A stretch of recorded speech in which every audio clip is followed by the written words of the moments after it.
Dear students, last time we studied about green skills, relationship between society and environment, and factors causing ecological imbalance.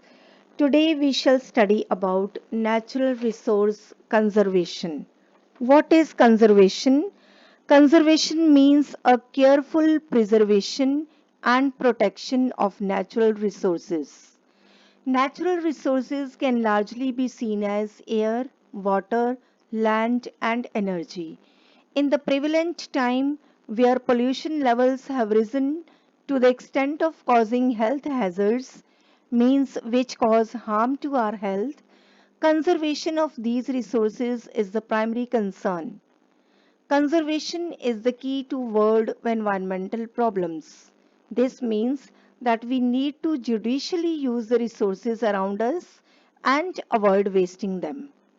First, we shall study about air conservation. At macro level, minimizing the release of toxins and greenhouse gases by the industries will help us conserve fresh air. Every individual can also contribute in preserving the quality of air by adopting eco-friendly ways. What are those eco-friendly ways? Using public transport or carpooling. Carpooling means a group of people who travel together, especially to work or school, using a different member's car each day. Use of electric vehicles, vehicles that run on natural gases rather than petrol or diesel, pollution check, and maintenance of vehicles at regular interval are few ways in which we can ensure that air pollution is reduced. Use green ways to renovate and construct buildings and houses will also help reduce air pollution. Next is water conservation. Scarcity of water means shortage of water has caused international agencies to act immediately. Wise use of water is the need of the hour. Adopting rainwater harvesting system in our communities and wastewater treatment plants shall contribute in conserving water for future generations.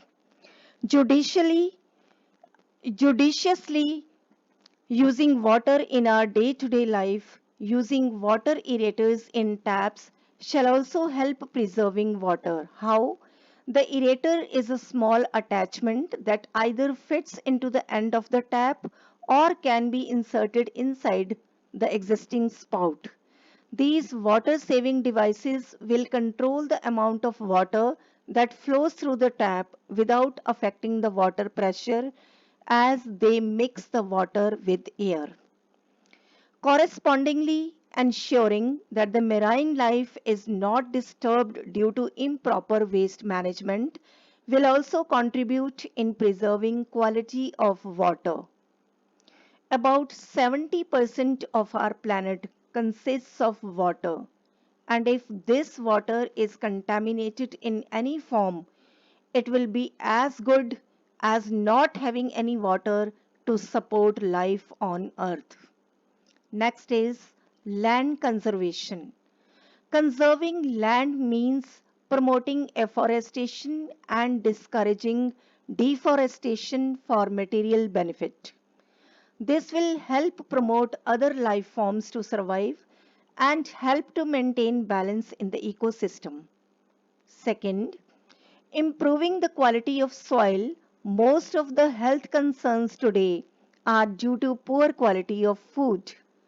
The landfills and degradation of land and agricultural fields is resulting in poor quality of crops, leading to major health concerns. The need of the hour is to manage our waste using 4 R's. Which are those 4 R's? Refuse, reduce, reuse, recycle, and upcycle. Upcycle is a new concept wherein old used material is modified and a new product is created to share with needy or interested people. Segregating the waste means separating the waste at source should become a part of our life in order to manage waste generation. Segregating dry waste, wet waste, medical waste, e-waste, etc. at source will make the waste management easier. Next is energy conservation. We use a lot of non-renewable resources of energy to fulfill our daily needs. Conservation of energy means to conserve these resources and use alternative sources of energy to meet our needs such as wind, solar, wave energy. Using these means of energy will promote sustainable living and will ensure that other sources are available for future generation use.